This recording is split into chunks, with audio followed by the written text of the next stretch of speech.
Hey Stampers, Kim from StampingImperfection.com. I wanted to give you a quick idea for office supplies. I love taking things I find in the store and just decorating them to put on my desk or on my kitchen counter next to my phone. They just make me happy. My son's moving into his first apartment, and I found this. His color scheme is purple, green, black, and gray.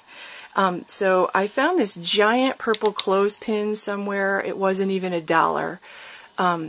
So I decided, this might work, and I'll dress it up a little bit. So I'm using the houndstooth pattern of paper from Stampin' Up's Modern Metally DSP. I measured the size of each of these little pieces, and this was 1 1/4 by 3 1/2. So I cut my paper at 1 by 3 1/4. So I just took a 1/2 inch, or excuse me, 1/4 of an inch off each of the dimensions. So 1 1/4 became 1, 3 1/2 became 3 1/4. This one was measured 1 1/4 by 7/8, so 1 by 5/8. So I just made each measurement 1 1/4 inch smaller. So here's how I'm going to do it. I've got my Mod Podge. I'm a huge Mod Podge fan.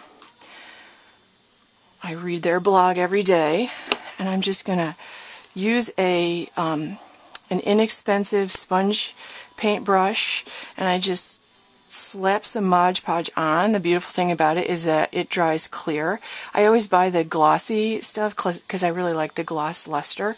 And then I'm just going to put my paper on and try to center it. And there's a little time for wiggle room.